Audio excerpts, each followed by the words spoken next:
ओम शांति। बाबा उन बच्चों को बहुत पसंद करते हैं जो सतयुग में ऊंच पद पाने का लक्ष्य रखकर पढ़ाई पढ़ते हैं। जो भी बाबा के बच्चे हैं, एक बात बहुत बुद्धि में गहरे से रख लें कि हमें एक लक्ष्य रखकर ही पढ़ाई पढ़ना है बाबा की। क्योंकि जब तक आप लक्ष्य नहीं रखेंगे तब तक आपके अंदर लक्षण नहीं आएंगे। परमात्मा आकर आपकी शारीरिक बीमारी को, आपके पारिवारिक झगड़े को, आपकी परिस्थिति को नहीं सुधारते, बल्कि परमात्मा आपके जन्म जन्मांतर संवारते हैं और उसके लिए प्यारे बाबा, जिन्हें हम बाबा कहते हैं, वो परमात्मा ही है, शिव बाबा। वो बहुत मेहनत करते हैं इस संसार में सबको सुख पहुंचाने के लिए,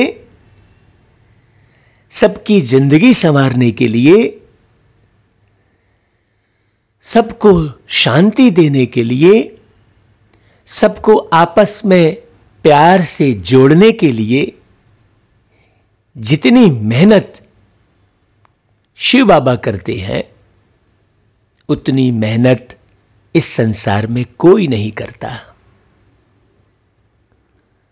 हां, सब खाने पीने, घूमने फिरने, अपने शानो शौकत में रहने, खूब अकीचार धन कमाने में लगे रहते हैं, सदा चिंता में रहते हैं। धन नहीं कमाएंगे तो पेट कैसे चलेगा, परिवार कैसे चलेगा।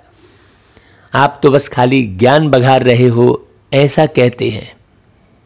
वास्तव में बाबा कहते हैं पहले जीवन को तो अच्छा संवार लो। जब आपस में छीरखंड होकर रहोगे, बहुत प्रेम से रहोगे, परिवार बनाकर चलोगे, सारे संसार को एक परिवार के भांति बनाकर चलोगे, तो तुम्हें धन कमाने की चिंता थोड़ी रहेगी। बाबा एक ऐसी दुनिया की स्थापना कर रहे हैं जहां मन सर्वोपरि रहेगा, है ना, जहां जन का महत्व रहेगा। अभी कैसी दुनिया है? अभी तन का और धन का महत्व है, जन का और मन का महत्व बिल्कुल नहीं है। जबकि जन और मन के द्वारा ही तन और धन सुरक्षित रहता है। तो पूरी उल्टी दुनिया है, पूरी उल्टी दुनिया है। समझ ही नहीं है कि किस प्रकार का निर्माण करना है। हां, अभी क्या करते हैं लोग? केवल जीवन की चिंता में रहते हैं। बाबा ऐसा ज्ञान सुनाते हैं, सृष्टि चक्र का इतना गहरा राज समझाते हैं कि प्रत्येक व्यक्ति अपने जीवन को सुख, शांति, समृद्धि, पवित्रता से संपन्न कर सकता है। उसके लिए रोज जब बाबा की मुरली को पूरा पूरा सुनेंगे, तब समझ में आएगा कि वास्तव में अभी तक तो हमें जीना ही नहीं आया। जब तक जीना नहीं आएगा तब तक सुखी कैसे रहेंगे? पहले तो जीना कैसे है, जीवन को जीना कैसे है, ये सीखें। तो आइए आज 11 दिसंबर की मुरली प्यारे बाबा बहुत गहन गंभीरता से, रमणीकता से सुना रहे हैं। बाबा कहते, मीठे बच्चे, Madhuban holiest of the Holi बाप का घर है। यहां तुम किसी भी पतित को नहीं ला सकते। एक तो मधुबन घर जो माउंट आबू की धरती पर बिल्कुल प्रत्यक्ष में बसा हुआ है, एक उस घर की बात है। दूसरा, आप आत्मा जो शरीर में बैठे हो, भ्रुकुटी के बीच है, उस आत्मा की बात है कि वो आत्मा अर्थात आप मधु बन कर रहे हैं। जब मधु बन कर रहेंगे तब बाप आपके साथ रहेंगे। वो समझ लो, आपके दिल में बसे रहेंगे बाबा। आपका दिल बाबा का घर होगा। और बाबा कह रहे हैं यहां तुम किसी भी पतित को नहीं ला सकते। तो साकार मधुबन की तो बात कर ही रहे हैं, लेकिन बाबा आत्मा देख के बात करते हैं, तो ये उसका अर्थ है कि तुम अपने मन के अंदर कोई भी पतित ख्याल नहीं चला सकते। किसी भी पतित को नहीं ला सकते का मतलब, अपने मन के अंदर तुम कोई भी पतित विचार, नीचे गिरने के विचार, ईर्ष्या, द्वेष, जेलसी के विचार, विकारों के विचार नहीं ला सकते। कल विचारों के ऊपर से मुरली चलवाई थी बाबा ने। तो बाबा की बातों की बहुत गहराई होती है। बाबा स्थूल जीवन भी संवारते हैं और सूक्ष्म जीवन भी संवारते हैं। बाबा इस शरीर में रहकर कैसे जीवन जीना है ये भी बताते हैं, और जब आपका शरीर छूट जाएगा और आप अकेले आत्मा रह जाएंगे तब कैसे जीवन जिएंगे वो भी समझाते हैं। मतलब आपका आदि मध्य अंत सब संवारते हैं। तो सोचो, ऐसे बाबा को कितना दिल से याद करना चाहिए और उनकी वाणी को कितनी लगन से मगन होकर सुनना चाहिए। बाबा प्रश्न करते हैं, इस ईश्वरीय मिशन में जो पक्के निश्चय बुद्धि है उनकी निशानियां क्या होंगी? अब बाबा जो निशानियां बता रहे हैं उसको सुनकर, बारीकी से सुनकर आप स्वयं को देख सकते हैं कि आप कितने पक्के बने हैं। क्योंकि जब तक पक्के नहीं बनेंगे, अर्थात पकेंगे नहीं, तब तक कलयुगी झाड़ से हटेंगे नहीं। और जब तक कलयुगी झाड़ से हटेंगे नहीं तब तक दुखों से बचेंगे नहीं, परेशानियों से बचेंगे नहीं। इसलिए पक्के निश्चय बुद्धि कौन है, इसकी निशानी को बहुत बारीकी से सुनना। और हम तो कहेंगे कि मुरलियां तो बहुत सुनी है, मुरली को रोककर आप उस पॉइंट को अपनी बुद्धि लगाकर पहले लिखना। कॉपी पेन उठा लीजिए और लिखिए। अच्छा, बाबा क्या कहते हैं सुनते हैं। पहली पॉइंट, जो पक्के निश्चय बुद्धि होंगे वे स्तुति निंदा सब में धीरज से काम लेंगे। ऐसा नहीं कि किसी ने आपके महानता के गीत गा दिए, सम्मानित कर दिया आपको, तो आप बस दूसरों को हल्का समझने लग गए। वो हो गई अधीरता। फिर आप सबको ऐसे ही ओछी नजर से देखने लग गए। अपने को महान समझने लग गए। थोड़ा आपको लोगों ने उत्साहित कर दिया, अब वो झूठा कर रहा है कि सच्चे बोल रहा है, आपको ये पता भी नहीं लग रहा है, तो आप स्तुति में जो है फूल गए, फुग्गा बन गए। तो फुग्गे की तरह नहीं फूलना है जो छोटी सी प्रॉब्लम में पिचक जाए, नहीं।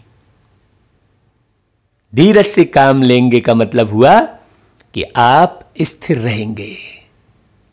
हाँ, बहुत स्थिर रहेंगे हमेशा, चाहे कोई कितनी भी महानता की बात कर दे। भाई मैं आपको खूब महान है, ये है वो है कहूं, लेकिन आप तो अपने आप को जान रहे हैं ना। तो स्वयं के दर्शन करने वाला व्यक्ति जो निश्चय बुद्धि बच्चा होगा, वो कभी भी निंदा और स्तुति में अधीर नहीं होगा, धीरज से काम लेगा। दूसरी पॉइंट, क्रोध नहीं करेंगे। हाँ, तीसरी पॉइंट, किसी को भी दैहिक दृष्टि से नहीं देखेंगे, आत्मा को ही देखेंगे, आत्मा होकर बात करेंगे। मतलब आत्मीयता रहेगी, पार्टिकुलर नहीं रहेंगे, यूनिवर्सल रहेंगे, सब में सहयोग की भावना रखेंगे, सबका सहयोग करने की भावना रखेंगे। हाँ, वो गीत सुना ना, सब में हो सहयोग भावना, सबका सबसे प्यार। ऐसा गीत आपने सुना होगा। हम केवल गीत की पहली लाइन आपको बताते हैं, क्यों? क्योंकि मुरली भी पूरी करनी है। बाबा कहते हैं आत्मा को ही देखेंगे, मतलब दैहिक रिश्तों के हिसाब से जीवन को नहीं जिएंगे। नहीं तो प्रत्येक व्यक्ति चिंता किस बात की है? अपने दैहिक परिवार की ही चिंता करते हैं। आज तक ऐसा कोई परिवार बता दो जिसके यहां कोई व्यक्ति चला गया हो तो उसके बाद सब चले गए हों? नहीं। किसी के बिना इस दुनिया में कोई कार्य नहीं रुकता, कोई परिवार नहीं बिखरता, किसी के बिना। और सबके बिना चलता भी नहीं है। बहुत बारीक बात है। तो डिपेंडेंट नहीं होना। बाबा आकर प्रत्येक व्यक्ति को मजबूत बनाते हैं। तो दैहिक दृष्टि नहीं रखेंगे, माना केवल रिश्ते नातों की फिक्र नहीं करेंगे। व्यक्ति रिश्ते नातों की फिक्र करते हुए ही बेईमानी करता है। भाई बेईमानी काहे के लिए कर रहा है? भाई अपने परिवार के लिए। परिवार किसको समझ रहा है? 4 लोगों को। यदि सारा जग परिवार है अपना, कोई नहीं है पराया, जैसी नजर से देखा हमने वैसा उसको पाया। मन को मंगल मार्ग पे लाना सबसे बड़ी है कला, सोचो भला करो भला। ऐसे गीत वाला जीवन होगा। हाँ, दैहिक दृष्टि नहीं, सारा जग परिवार है अपना, ये दृष्टि होगी।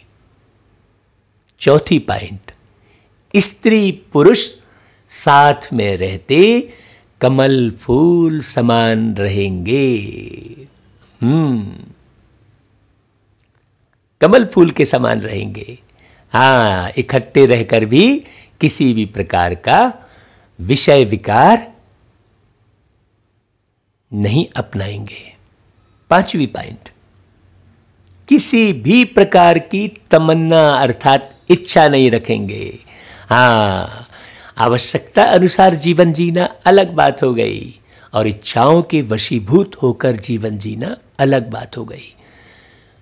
जिसके अंदर भी इच्छा है तो बाबा कहते हैं कि इच्छा कभी भी अच्छा बनने नहीं देगी। फिर बाबा ने गीत बजवाया, जले न क्यों परवाना। हाँ, जब शिव रूपी क्षमा सामने बैठे हैं धरती पर आकर, हैं हम सबसे मिलने आए हैं, तो जले न क्यों परवाना का मतलब ये हुआ कि प्रत्येक मनुष्य आत्मा अपने विषय विकारों को ज्ञान यज्ञ में, योग की अग्नि में क्यों न जला दे। हाँ, लेकिन ऐसा अर्थ या इस भाव से गीत लिखने वाले ने गीत नहीं लिखा है, लेकिन प्रत्येक गीत को हाँ अर्थ सहित समझकर सुनना, अपने जीवन को गीता बनाना है। गीतों से आप अपने जीवन को गीता बना सकते हैं। ओम शांति। रूहानी बच्चों प्रति रूहानी बाप समझा रहे हैं। बाबा प्रत्येक मुरली में रूहानी शब्द जरूर कहते हैं। रूहानी मतलब आत्मीयता। भगवान पढ़ा रहे हैं रूहानी स्टूडेंट को। हाँ, जिस्म के ख्याल में बैठी हुई आत्मा को नहीं पढ़ा रहे हैं बाबा। रिश्ते नातों की चिंता में रहने वाले लोग नहीं पढ़ सकते। बाबा कहते हैं उन स्कूलों में जो बच्चे पढ़ते हैं उन्हें कोई रूहानी स्टूडेंट नहीं कहेंगे। वहां पर रूह का ज्ञान, आत्मा का ज्ञान नहीं सुनाते हैं। न वो बच्चे स्वयं को आत्मा समझकर पढ़ते हैं। बाबा कहते हैं वे तो हैं ही आसुरी विकारी संप्रदाय के। हाँ, आजकल तो स्कूलों में भी पूरा विषय विकारों में डूबे हुए लोग हैं। बच्चे भी आज मोबाइल देख देख कर कितना बिगड़ रहे हैं, सोचने की बात है। मोबाइल बना था सुविधा के लिए, बिगाड़ने के लिए थोड़ी बना था। मोबाइल बना था अच्छे अच्छे विचारों को ट्रांसफर करके सहज रीति ज्ञान पा लेने के लिए। लेकिन हर एक वस्तु का मनुष्य विषय विकारों में पड़े रहने के कारण दुरुपयोग ही करता है। ज्ञान नहीं होने के कारण उसका दुरुपयोग ही करता है। बाबा कहते हैं आगे तुम भी आसुरी अथवा रावण संप्रदाय के थे। जो अच्छे अच्छे बच्चे हैं, भाई हम भी तो थे, विषय विकारों में पड़े हुए थे। हाँ, कोई हम महान थोड़ी कहलाएंगे अपने आप को, लेकिन पुरुषार्थ कर रहे हैं बाबा के साथ रहकर। बाबा की बातों को प्रतिदिन श्रवण करके आत्मसात करते हैं। स्वयं को पहले देखते हैं, स्वयं का निर्माण प्रति मिलियन सेकंड कर रहे हैं, और निर्माण करते हुए चलो भाई आप भी चल पड़ो। जैसे कोई टेस्टी चीज होती है, उसे खाते हैं थोड़ा सा, तो थोड़ा सा खा के कहते हैं अरे भाई ये तो बड़ा टेस्टी है, आप भी खाओ। ऐसा नहीं कि पूरा हमने खा लिया फिर आपको टेस्ट करने के लिए फिर देंगे ही कहाँ से। तो इसीलिए थोड़ा थोड़ा बनते जाते हैं और थोड़ा थोड़ा बनाते भी जाते हैं। ऐसे परसेंटेज बढ़ते चले जाते हैं। इस दुनिया में 100% कोई नहीं बना है। इसलिए बुद्धि कहाँ लगी रहनी चाहिए? बाबा के पास लगी रहनी चाहिए। बाबा को समझना चाहिए अच्छे से, बाबा से परिचय बढ़ाना चाहिए, बाबा से जान पहचान बढ़ाना चाहिए। बाकी तो दुनिया में एक जीवन को सब कुछ समझने के कारण हाँ लोग इधर मेरी जान पहचान है, उधर जान पहचान है, बड़े बड़े ऐसे मेरी जान पहचान है, ऐसा गर्व करते रहते हैं। और हम अगर गर्व करें कि भाई मेरी तो जान पहचान पूरे विश्व के मालिक से है, किसी एक वार्ड के मुखिया या राज्य के मुखिया या देश के मुखिया से नहीं, पूरे विश्व के मुखिया से मेरी जान पहचान है, तो कितना हम अंदर से शुद्ध घमंड में रहते हैं। इसे कहते हैं शुद्ध घमंड। विश्व के मालिक से जान पहचान है, बिल्कुल पक्की बात है ये। तो बाबा कहते हैं कि तुम रावण संप्रदाय के थे, अब राम राज्य में चलने के लिए 5 विकारों रूपी रावण पर जीत पाने का पुरुषार्थ कर रहे हैं। वही बात कही ना हमने। तो भाई हम पुरुषार्थ कर रहे हैं और आप भी करिए। बाबा कहते हैं यह जो नॉलेज प्राप्त नहीं करते उन्हों को समझाना पड़ता है। तुम रावण राज्य में हो। हां, मनुष्य मंदिर में जाकर गाते हैं कि विषय विकार मिटाओ, लेकिन स्वयं को विषय विकारी समझते थोड़ी हैं। उन्हें पता ही नहीं है कि वो कितने विकारों में डूबे हुए हैं। हाँ है, डूबे रहने वाले व्यक्ति को थोड़ी मालूम रहता है कुछ। हाँ, कैसे सोए हुए हैं, सोए हुए व्यक्ति को थोड़ी मालूम रहता है। बाबा कहते हैं खुद समझते नहीं। बाबा सुनने वाले बच्चों को कह रहे हैं कि भाई तुम अपने मित्र संबंधियों आदि को कहते हो हम बेहद के बाप से पढ़ते हैं, तो ऐसे नहीं कि वह निश्चय करते हैं। उनको समझ में आ जाता है। कितना भी बाप कहे या भगवान कहे तो भी निश्चय नहीं करते। तो इसलिए बाबा कहते हैं कि नए को तो यहां आने का हुक्म नहीं है, मतलब मधुवन में जाने का हुक्म नहीं है। जिस धरती पर प्यारे बाबा आ रहे हैं वहां डायरेक्ट बिना समझाए, बिना नियम मर्यादाओं पर चलाए यदि आप डायरेक्ट बाबा से मिलवाने ले जाते हैं तो कोई फायदा नहीं होगा, उसे तो समझ में ही नहीं आएगा। विषय विकारी व्यक्ति यदि पवित्र स्थान पर पहुंच गया तो वहां भी वो विषय विकारों की ही दृष्टि में, स्मृति में रहेगा, तो वो माहौल ही खराब करेगा। इसलिए बाबा कहते हैं कि सोच समझकर और पूरा निश्चय कराकर उन बच्चों को लाना चाहिए। इसलिए बाबा कहते हैं कि बगैर चिट्ठी व बगैर पूछे तो कोई आ भी नहीं सकते। मान लो वो ले भी गए तो उसका कोई फायदा नहीं होगा, न ले जाने वाले को न वहां जाने वाले को। बाबा कहते हैं परंतु कहां कहां कोई आ जाते हैं, यह भी कायदे का उल्लंघन है। जो कायदे का उल्लंघन करेगा उसे कोई फायदा नहीं होगा। एक एक का पूरा समाचार, नाम आदि लिख पूछना होता है, भाई इनको भेज देवे। फिर बाबा कहते हैं भले भेज दो। अगर आसुरी पतित दुनिया के स्टूडेंट होंगे तो बाप समझाएंगे वह पढ़ाई तो विकारी पतित पढ़ाते हैं, यह ईश्वर पढ़ाते हैं। हाँ, उस पढ़ाई से पाई पैसे का दर्जा मिलता है। भल कोई बहुत बड़ा इम्तहान पास करते हैं, फिर कहाँ तक कमाते रहेंगे? विनाश तो सामने खड़ा है भाई। नेचुरल कैलेमिटीज भी सब आने वाली है, यह भी तुम समझते हो।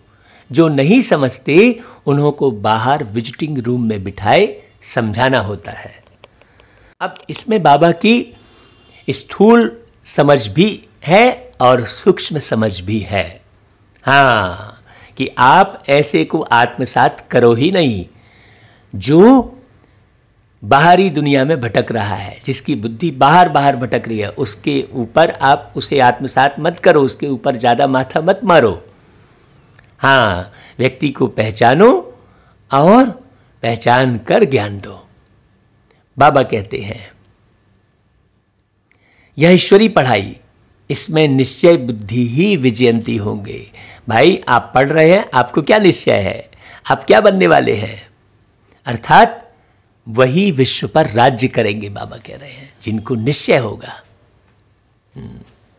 वही विश्व पर राज्य करेंगे, मतलब वो विषय विकारों पर जीत हासिल करेंगे, विश्व से अलग होंगे, ज्ञान अमृत धारण करेंगे, बाबा की याद का अमृत रोज पिएंगे। रावण संप्रदाय वाले तो यह जानते नहीं। हाँ, इसमें बड़ी खबरदारी चाहिए। परमिशन बगैर कोई भी अंदर आ नहीं सकता। बड़ी गहरी बात है। हाँ, परी बने बगैर कोई बाबा को समझ ही नहीं सकता। जब तक वो अशरीरी बनने का अभ्यास नहीं करेगा, स्वयं को आत्मा निश्चय नहीं करेगा, तब तक परमात्मा को समझ ही नहीं पाएगा, चाहे जितना भी ज्ञान सुना ले, चाहे कितना भी ज्ञान सुन ले। विधि ही यही है कि देह का भान भूलना है, अपने को देह नहीं समझना है, मूल विधि है। बाबा कहते हैं यह कोई घूमने फिरने की जगह नहीं है। थोड़े समय में कायदे खड़े हो जाएंगे, क्योंकि यह है holiest of the holy. Shiv Baba को इंद्र भी कहते हैं ना। यह इंद्र सभा है, मतलब कोई साधारण समझ लेवे मधुबन को और अब तो चलेगा, अब तो अंतिम समय आ रहा है, नहीं। बाबा इंद्र है। सबके इंद्रियों को जीत पहनाने के लिए बाबा पुरुषार्थ कराते हैं। बाबा कहते हैं, उदाहरण देते हैं, 9 रत्न की अंगूठी में भी पहनते हैं ना, उन रत्नों में नीलम भी होता है, पन्ना माणिक भी होता है। यह सब नाम रखे हुए हैं, परियों के भी नाम है ना।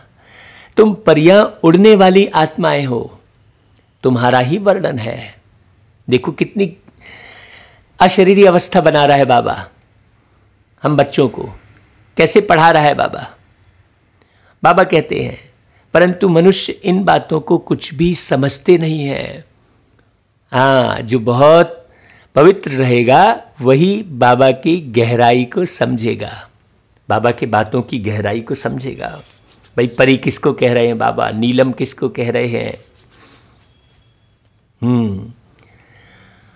अंगूठी में भी रत्न जब डालते हैं तो उनमें कोई पुखराज, नीलम, पेरुज भी होते हैं। कोई का दाम 1000 रुपया तो कोई का दाम 10-20 रुपया होता है। बच्चों में भी ऐसे नंबरवार हैं, कोई तो पढ़कर मालिक बन जाते और कोई फिर पढ़कर दास दासिया बन जाते। भाई राजधानी स्थापन होती है ना तो सब चाहिए, तो बाप बैठ पढ़ाते हैं। बाबा की आस तो यही रहती है कि जो बाबा का बच्चा बन रहा है वो ऊंच पद पाए, लेकिन नंबरवार बनते ही है, बाबा कहते हैं। इसलिए बहुत ज़्यादा माथा नहीं मारना चाहिए।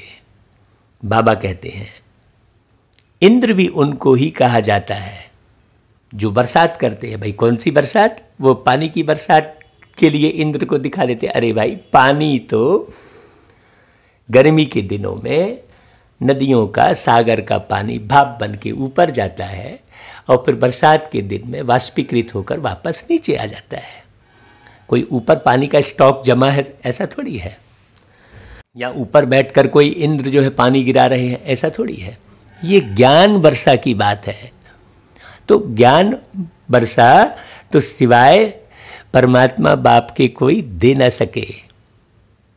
तुम्हारी एम ऑब्जेक्ट ही यह है, कौन सी, लक्ष्मी नारायण बनना। अगर निश्चय हो जाए कि ईश्वर पढ़ाते हैं तो फिर वह पढ़ाई को छोड़ेंगे नहीं। देखो कितने बरस हो गए बाबा की पढ़ाई की ऐसी लगन लगी है। क्यों? क्योंकि मालूम है इस पढ़ाई से ही संपूर्ण सुख, शांति, समृद्धि प्राप्त होने वाली है। क्योंकि लोग सोचेंगे कि हम वहाँ परमानेंट रहेंगे, परम धाम में मोक्ष चले जाएंगे, मोक्ष को प्राप्त कर लेंगे, तो कभी नहीं। ये सृष्टि का चक्र जिसे मालूम होगा वो कभी ऐसा नहीं सोचेगा। वो तो पुरुषार्थ करेगा सतयुग में आने का, फर्स्ट प्रिंस बनने का। बाबा कहते हैं जो होंगे ही पत्थर बुद्धि उनको कभी तीर नहीं लगेगा। हाँ, जो अपनी अकड़ में रहेंगे, पत्थर की तरह कड़े रहेंगे, नरम नहीं होंगे। हाँ, धन का अभिमान करेंगे, पद का अभिमान करेंगे, ज्ञान का अभिमान करेंगे, वास्तव में वो पत्थर बुद्धि ही कहलाएंगे। कड़े हो जाते हैं, नरम नहीं होते, झुककर बात नहीं करते, नम्र होकर बात नहीं करते। क्या मालूम अपने को कितना समझते हैं, वो पत्थर बुद्धि कहलाएंगे। उनको कभी तीर नहीं लगेगा, उनको आप कितना भी समझाएंगे तो नहीं लगेगा। इसलिए व्यक्ति को देखो, और अधिक मात्रा में ऐसे ही व्यक्ति है इस दुनिया में। भाई बाबा कहते हैं माया देह अभिमान में लाकर थप्पड़ मार देती है, कई फिर आकर चलते चलते भी गिर पड़ते हैं। 5 विकार आधा कल्प के शत्रु हैं, ये किसी को नहीं मालूम। तो बाबा ही बता रहे ना कि भाई तुम किसके कारण दुख पाए हो।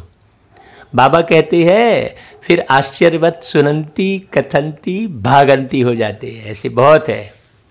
यह माया बड़ी दुस्तर है, और जो भाग जाते हैं वो दुनिया भर की बात बाहर में उल्टी सीधी फैलाते हैं। अरे बाबा वहाँ नहीं आ रहे हैं, बाबा यहाँ आ रहे हैं, वहाँ आ रहे हैं, जमाने भर की बात इधर उधर करेंगे।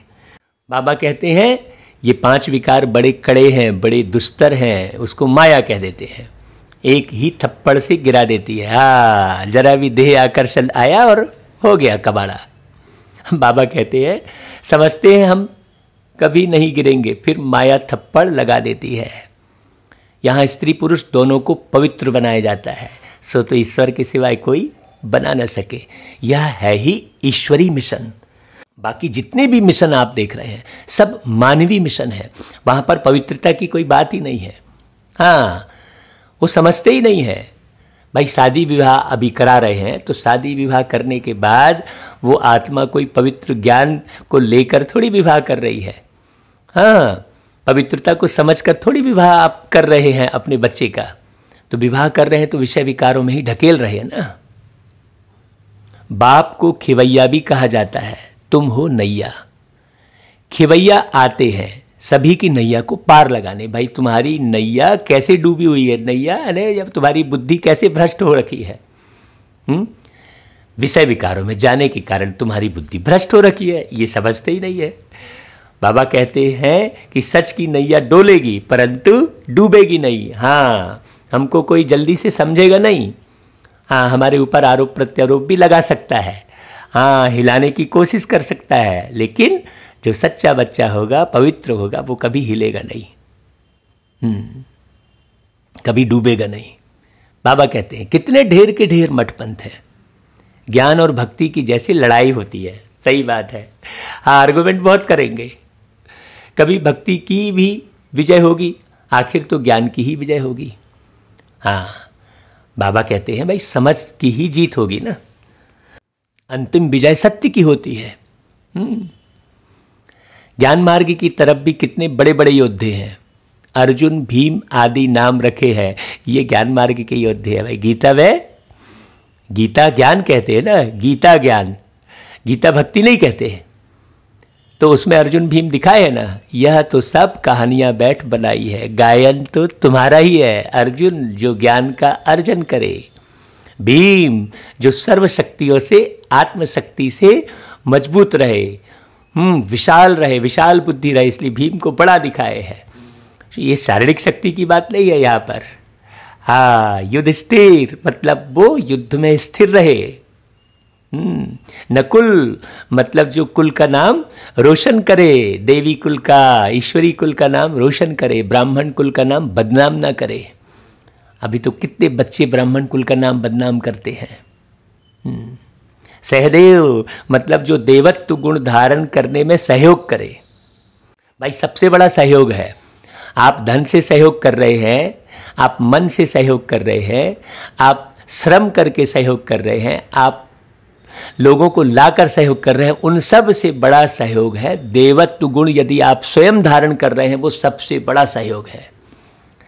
अगर आप दिव्य गुण से संपन्न बन रहे हैं, अवगुण अपने जीवन से पूरी तरह से हटा दिए हैं, तो वो आपका सबसे बड़ा सहयोग है। बहुत बारीक समझना।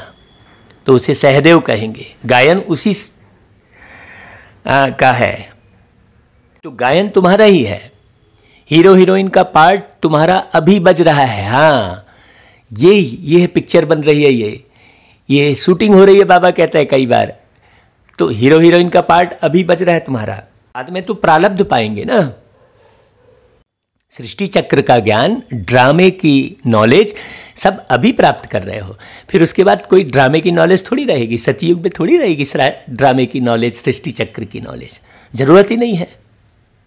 वह कहते हैं इस समय ही युद्ध चलती है। कौन सी युद्ध? समझ और ना समझ की युद्ध।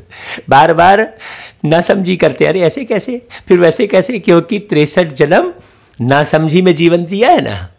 इसलिए समझदारी और ना समझदारी की युद्ध चलती है। तुम्हारे में भी बहुत है जो इन बातों को बिल्कुल समझते नहीं है, बस यूं ही मुरली पढ़ रहे हैं, चल रहे हैं। बहुत लोगों को ऐसा हमने देखा, कहते हैं हम 40 साल से ज्ञान में चल रहे हैं। फिर हमसे पूछते हैं कि भैया भाई जी मेरे को एक बड़ी समस्या है। बोले क्या? बोले मेरे बेटे की शादी हो गई लेकिन उसकी संतान नहीं हो रही है, बताओ। और बोले हम 40 साल से ज्ञान में चल रहे हैं। तो ऐसे भी हैं बहुत, हमने देखे हैं। बाबा ने आपको पूरा देश विदेश घुमाया है। तो बाबा जो मुरली चला रहे हैं वो देख कर चला रहे हैं ना। जो अच्छे अच्छे होंगे उनको ही तीर लगेगा, थर्ड क्लास तो बैठ ना सके। वो आ जाएगा, बस मुरली सुनेगा, हाँ हाँ अच्छा है अच्छा कहेगा, बस ही जीवन को गुजार देगा। दिन प्रतिदिन बहुत कड़े कायदे होते जाएंगे। पत्थर बुद्धि जो कुछ नहीं समझते उनको तो यहाँ बैठना भी बेकायदे है। हाँ, योग करने बैठे हैं, ऊँघ रहे हैं, नींद कर रहे हैं, ऐसे बच्चों को तो खुद समझना चाहिए कि वो डिस्टर्ब कर रहा है, वो डिससर्विस कर रहा है। बहुत से बच्चे क्लास में आते हैं, हाँ पूरी मुरली चल जाती है, वो ऊँघते ही रहते हैं। फिर जब बाद में मीठे मीठे सिकिलधे बच्चे कहते हैं तब उनकी आँख खुलती है। बहुत सारे बच्चे क्लास में दिखते हैं ऐसे, तो वो बिल्कुल बेकायदा है। बाबा कहते हैं ऐसे बच्चों को बैठना नहीं चाहिए। बाबा कहते हैं यह हाल होलीएस्ट ऑफ होली है। पोप को होली कहते हैं, यह तो बाप है होलीएस्ट ऑफ होली। हाँ, बाप कहते हैं इन सभी का मुझे कल्याण करना है। यह सब विनाश हो जाने वाले हैं, यह भी कोई सब थोड़े ही समझते हैं। भल सुनते हैं परंतु एक कान से सुन दूसरे कान से निकाल देते हैं, और कई तो उसी कान से निकाल देते हैं, बीच से गुजारते भी नहीं है। ना कुछ धारण करते हैं ना कराते हैं। ऐसे गूंगे बहरे भी बहुत हैं, बाबा कह रहे हैं। ऐसे गूंगे बहरे बहुत है जिनका ध्यान और कहीं कहीं बटा हुआ है। मुरली सुन रहे हैं और ध्यान काम में है। काम महाशत्रु है। अरे भाई, आप कभी तो काम से निवृत्त हो जाओ। नहीं, सारा समय काम काम काम काम। बाबा क्या होगा ऐसे आत्माओं का? बाबा कहते हैं, बाप कहते हैं हियर नो इविल। वह तो बंदर का चित्र दिखाते हैं, परंतु यह तो मनुष्य के लिए कहा जाता है। मनुष्य इस समय बंदर से भी बदतर है। देखो, कल ये बात बाबा ने कहलवा दी थी पहले ही। नारद की भी कहानी बैठ बनाई है, मतलब सुना सबको रहे हैं, नारायण नारायण कर रहे हैं, लेकिन अपना चेहरा देखे जाकर नारायण जी ने कहा कि जाओ तो भाई थोड़ा नदी में अपना चेहरा जाकर देखो, तो देखा बंदर का है। और चले थे लक्ष्मी को वरने। अब लोग कह देते हैं कि नारायण ने ऐसा कर दिया। नारायण क्यों करेंगे भाई ऐसा? व्यक्ति अपने अंदर देखे, हाँ तो उसमें भी भगवान को ही दोष दे दिया। बाबा कहते हैं उनको बोलो तुम अपनी शक्ल तो देखो, 5 विकार तो अंदर में नहीं है। बारीकी से बोल तो खूब रहे हैं। बारीक दर्शन करना, आत्मदर्शन स्वयं का दर्शन कहते हैं। मतलब कौन से क्या दर्शन करना? कहीं विकार तो नहीं है, ये देखना अपने अंदर। सूक्ष्म में विकार छुपा होता है, मोह अंदर में छुपा रहता है। ऊपर से बाबा बाबा करते रहेंगे, अंदर से बच्चे को याद करते रहेंगे। हाँ, इसलिए जरा में हिल जाएंगे। ये नहीं समझेंगे कि भाई ये माँ है मेरी, ये पिताजी हैं जो लौकिक जीवन के माँ बाप हैं, उनकी बात कर रहा हूँ। वो एक ना एक दिन तो शरीर छोड़ के जाएंगे ही। वो आत्मा है, ये ज्ञान नहीं रहता है। जैसे ही माँ बाप का शरीर छूटता है, वो बच्चा चाहे कितना भी ज्ञानी है, वो रोना शुरू कर देता है, दुखी हो जाता है। क्यों? क्योंकि मोह की रग जुटी हुई रहती है, ये पता नहीं चलता। बाहर से मुरली सुना दिए, इससे थोड़ी फर्क पड़ता है। बाबा कहते हैं जैसे साक्षात्कार होता है, हनुमान का भी साक्षात्कार होता है ना। बाप कहते हैं कल्प कल्प यह होता है। भाई जैसा आप सोचते हो वैसा देखने लगते हो। आप एक तक किसी भी चीज़ को देखोगे तो वही चीज़ झूलती रहेगी आँख के सामने में है। इसका मतलब थोड़ी है कि वही सत्य है। आप बिंदु परमात्मा को जानो, मतलब बाबा के सूक्ष्म ज्ञान को समझो। बाबा कहते हैं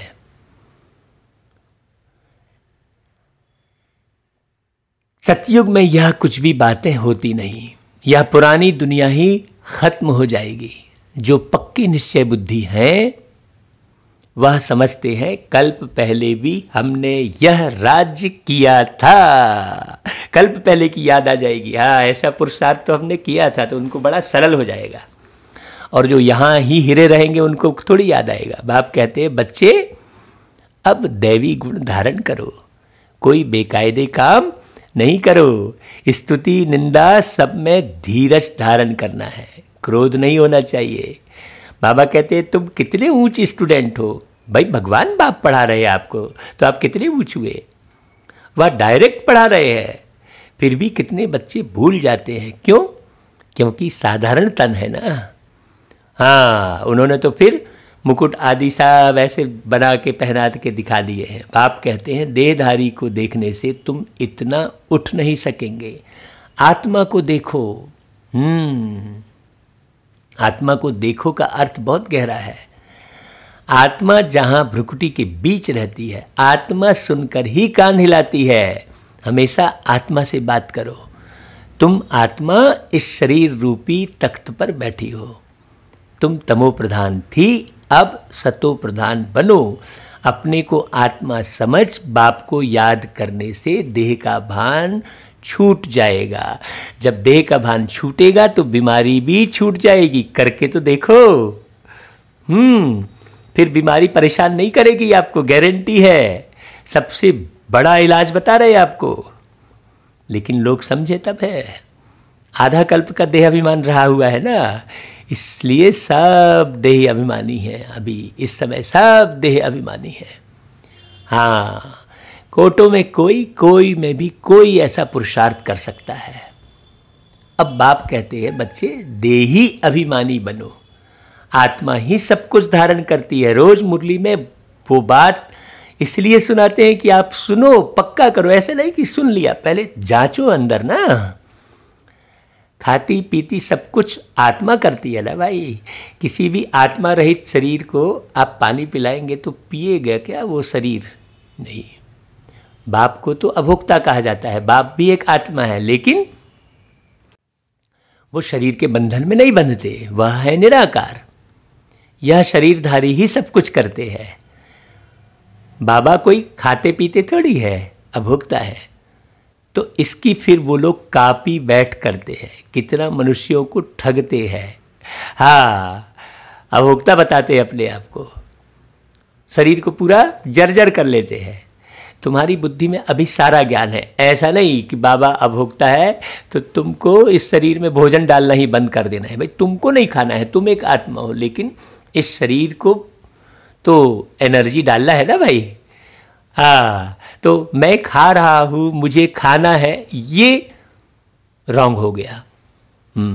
अंदर की समझ क्या कहती है कि मुझे इस शरीर में, जैसे गाड़ी में शुद्ध पेट्रोल डालते हैं तब तो गाड़ी चलेगी, इंजन में ऑयल डालते हैं तब तो इंजन खराब नहीं होगा।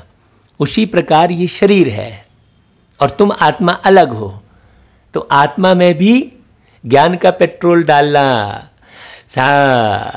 समझ का ऑयल डालना, और शरीर में भी शुद्ध अनाज डालना। दोनों बातें हैं, दोनों काम करना है। बड़ी बारीक बात है। ऐसा नहीं कि अभोक्ता मतलब ये समझ गए कि भोजन ही नहीं करना है। अरे भाई, बाबा का अपना शरीर नहीं है।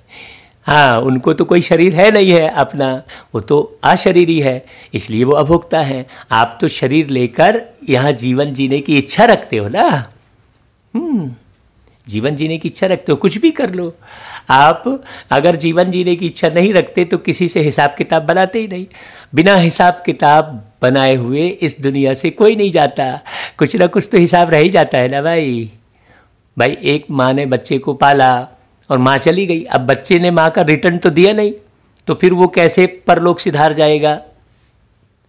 वो कैसे देवलोक चला गया कहते हैं, मोक्ष को पा लिया कहते हैं? नहीं, मोक्ष को कोई पाएगा ही नहीं, क्योंकि किसी का हिसाब किताब चुकतू कभी होता ही नहीं है। कोई ना कोई विचारों का युद्ध है, रिश्तों का, सब कोई ना कोई बंधन बंधा ही रहता है, कोई नहीं छूटता। केवल एक बाबा है बंधन रहित, जो किसी से रिश्ते नहीं बनाता। हाँ, सबको प्यार करता है। बाबा कहता है मैं ही कल्प कल्प आकर तुमको पढ़ाता हूं और साक्षी होकर देखता हूं। बाबा कह रहा है देखो, तुम बनो तो ठीक, नहीं बनो तो ठीक, बाबा को उसमें क्या है? बनोगे तो पाओगे, नहीं बनोगे तो नहीं पाओगे। बाबा तो साक्षी है। सिस्टम सेट है कि तुम ऐसा करोगे तो तुमको ये फल मिलेगा, ऐसा करोगे तो ये फल मिलेगा। सिस्टम सेट है भाई। आम का बीज बोओगे तो आम का फल खाओगे, करेले का बीज बोगे तो करेला खाओगे, सिस्टम सेट है। ऐसा थोड़ी कि करेले का बीज बोगे तो आम खा लोगे, ये सारा सेट है। इसमें कोई माने कोई किसी को सजा दे रहा है और कोई किसी को सुख दे रहा है वाली बात नहीं है। इसलिए बाबा ने एक दिन कहा था, भाई मैं सुख देता नहीं हूं, मैं सुख का मार्ग प्रशस्त करता हूं, बाबा ने कहा था। हाँ, बाबा कहते हैं कितना मनुष्यों को ठगते हैं। नंबरवार पुरुषार्थ अनुसार जो पढ़ा था वही पढ़ेंगे, टाइम लगता है। कहते हैं कलयुग अभी 40,000 वर्ष शेष है, तो घोर अंधियारे में है ना भाई, है। बाबा आ गया है, मुरली चला रहा है, तो अब कलयुग कहाँ से बचेगा भाई? कलयुग का तो नाश हो जाएगा ना। सतयुग का निर्माता धरती पर आ गया, लेकिन मानेंगे नहीं ना। मानेंगे नहीं। जिसको गंदगी में रहने की आदत है वो स्वच्छता में ज़्यादा देर रह नहीं सकता। जिसको शराब पीने की आदत है वो माने मिठाई की दुकान में, दूध की दुकान में नहीं जाएगा। आदत पड़ी हुई है ना। उसको दूध की दुकान में ले जाओगे तो उसको अच्छा नहीं लगेगा। बाबा कहते हैं कि भक्ति मार्ग और ज्ञान मार्ग में रात दिन का अंतर है। यह भी समझने की बातें हैं। बच्चे बड़ी खुशी में डूबे हुए रहने चाहिए। सब कुछ है, कोई तमन्ना नहीं। जानते हैं कल पहले मिसल हमारी सब मनोकामनाएं पूरी होती है, इसलिए पेट भरा रहता है। बिल्कुल बारीक बात है। जिनको ज्ञान नहीं उनका थोड़े ही पेट भरा रहेगा। कहा जाता है खुशी जैसी खुराक नहीं। जिसको नॉलेज नहीं है उसको खुशी नहीं होगी। जन्म जन्मांतर की राजाई मिल रही है, एक जन्म की नहीं।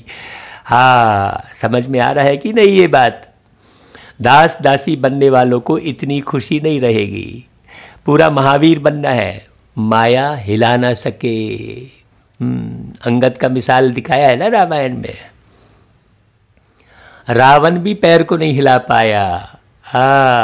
जो बड़ा शक्तिशाली समझ रहा था। बाप कहते हैं आंखों की बड़ी संभाल रखनी है, क्रिमिनल दृष्टि ना जाए। स्त्री को देखने से चलायमान हो जाते हैं। अरे तुम तो भाई बहन कुमार कुमारी हो ना, फिर कर्मेंद्रियां चंचलता क्यों करती? बड़े बड़े लखपति करोड़पति को भी माया खलास कर देती है। सारा धन कहाँ लुट जाता है? विषय विकारों में लुटा देते हैं। यहाँ इधर का मार उधर करके खूब धन कमाएंगे और जाकर वो बॉम्बे में जाकर पूरा लुटा देते हैं धन को। ऐसे ऐसे मूर्ख लोग भी इस दुनिया में पड़े हैं। बाबा कहते हैं गरीबों को भी माया एकदम मार डालती है, करोड़पति को भी माया खलास कर देती है। देखो फिर कहते हैं बाबा हमने धक्का खाया। अरे 10 वर्ष के बाद भी हार खा ली, अब तो पताल में गिर पड़े। अंदर में समझते हैं इनकी अवस्था कैसी है। कोई कोई तो बड़ी अच्छी सर्विस करते हैं। भाई बताया ना, कन्याओं ने भी भीष्म पितामह आदि को बाण मारे हैं। गीता में थोड़ा बहुत है, यह तो है ही भगवानुवाच। अगर कृष्ण भगवान ने गीता सुनाई तो फिर ऐसा क्यों कहते हैं मैं जो हूँ जैसा हूँ कोई बिरला जानते। कृष्ण यहाँ होता तो पता नहीं क्या कर देते। कृष्ण का शरीर तो होता ही है सतयुग में। यह नहीं जानते कि कृष्ण के बहुत जन्मों के अंत के शरीर में मैं प्रवेश करता हूँ। ये बात गहरी है। कृष्ण के आगे तो झट सब भाग आए। पोप आदि आते हैं तो कितना झुंड जाकर इकट्ठा होता है। मनुष्य यह थोड़ी ही समझते हैं कि इस समय सब पतित तमो प्रधान है। कहते भी हैं हे पतित पावन आओ, परंतु समझते नहीं हैं हम पतित हैं। बच्चों को बाप कितना अच्छी रीति समझाते हैं। बाबा की बुद्धि तो सब सेंटर्स के अनन्य बच्चों तरफ चली जाती है। जब जास्ती अनन्य बच्चे यहाँ आते हैं तो फिर यहाँ देखता हूँ, नहीं तो बाहर में बच्चों को याद करना पड़ता है। बाबा सम्मुख भी देख रहे होते हैं ना भाई। उनके आगे ज्ञान डांस करता हूँ बाबा कह रहे हैं। मेजॉरिटी ज्ञानी तू आत्मा होते हैं तो मज़ा भी आता है। सही बात है। समझदार बैठेगा तो समझाने में मज़ा आएगा, और बेसमझ बैठेगा तो क्या मज़ा आएगा भाई।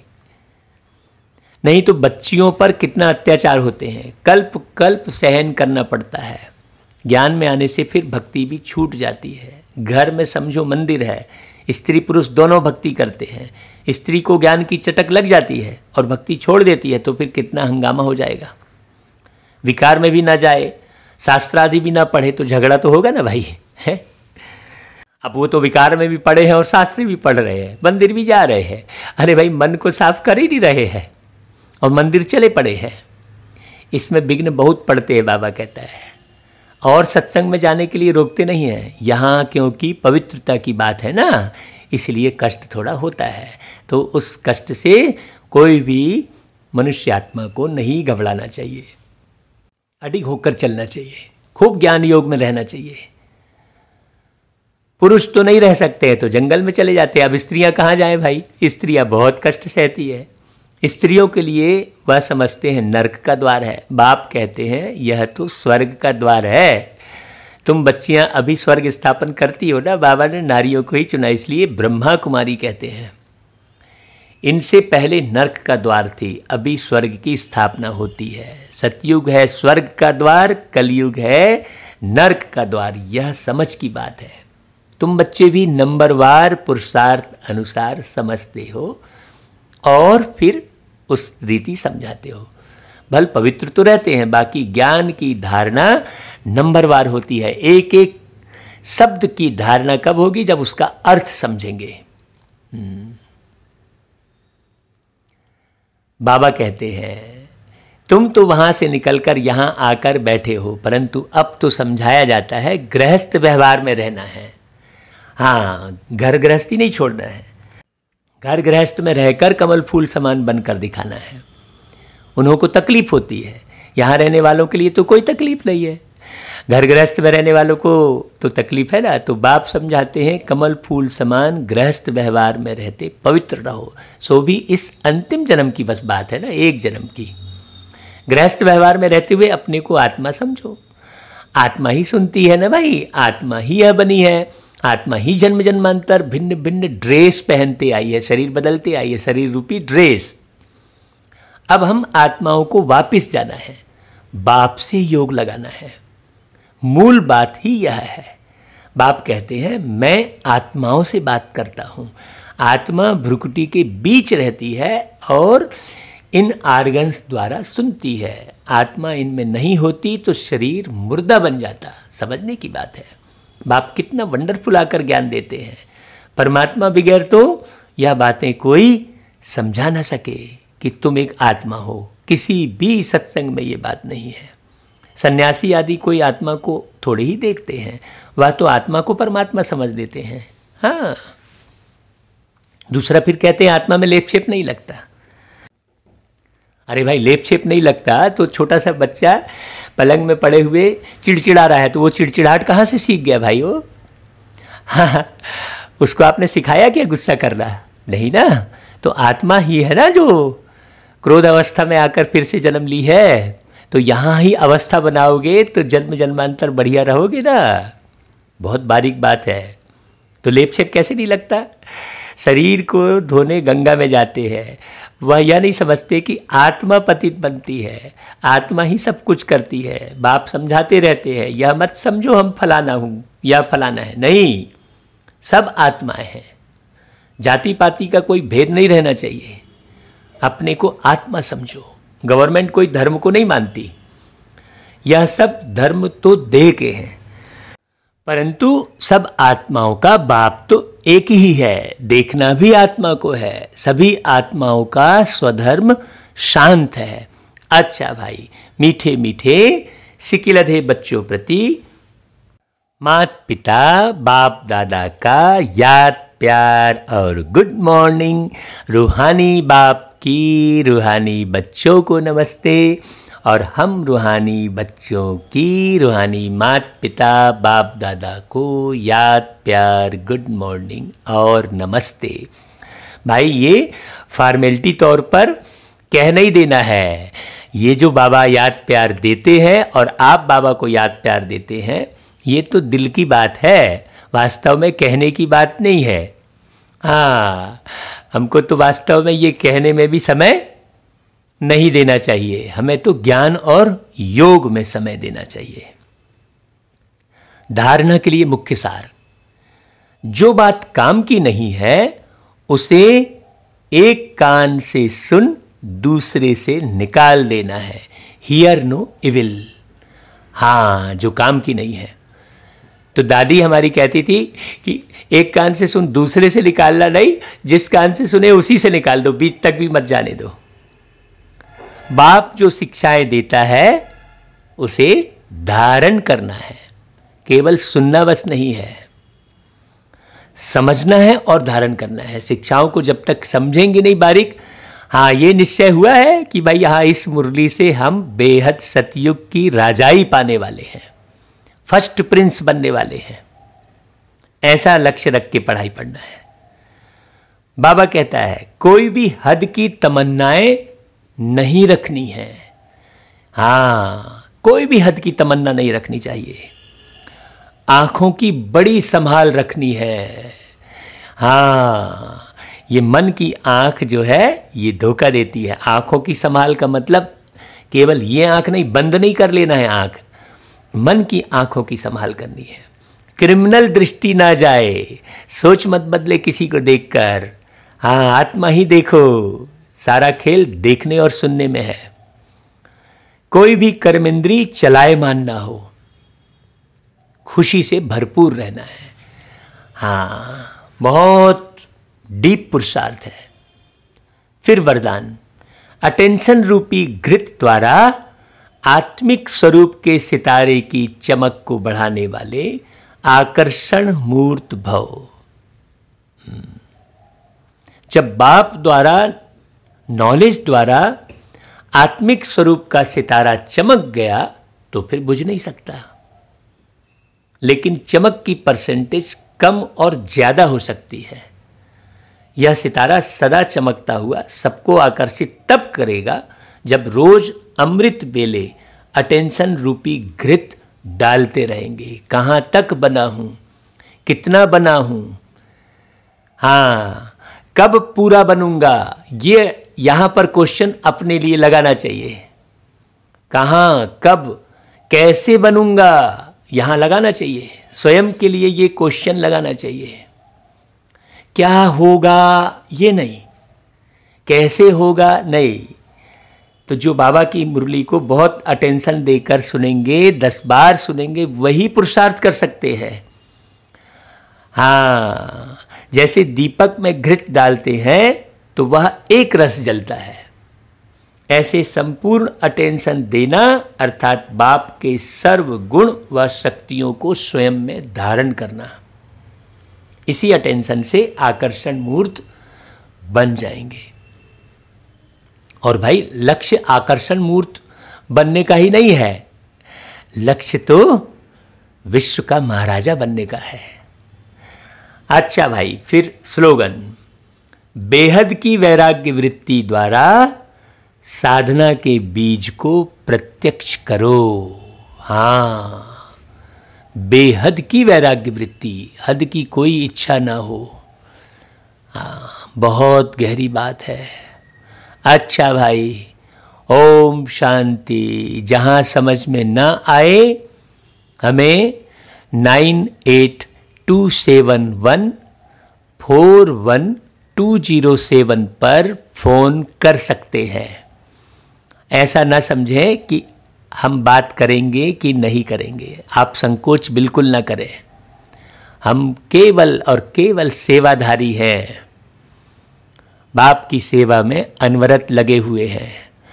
हाँ, ना हम बहुत यहाँ पर स्वयं को ऊंचा समझेंगे, ना हम अपने को ऊंचा समझवाने की कोई बात करेंगे, ना हम ऐसा पुरुषार्थ करते हैं। सतयुग में फर्स्ट प्रिंस बनना है, ये लक्ष्य है। हाँ, इसी लक्ष्य से मुरली सुन रहे हैं और सुना रहे हैं, पढ़ रहे हैं और पढ़ा रहे हैं। अपने पुरुषार्थ को शेयर करते हैं, क्योंकि भावना ऐसी बिठा दी है प्यारे बाबा ने कि हर एक बच्चा बढ़िया राजमहल में रहे। भाई, हम अकेले थोड़ी राजमहल में रहेंगे, राजमहल में रहने वालों की भी संख्या बनाना है ना। हाँ, अकेले थोड़ी मजा आएगा, इसीलिए बाबा ऐसी सेवा करा रहे हैं। अच्छा भाई, ओम शांति।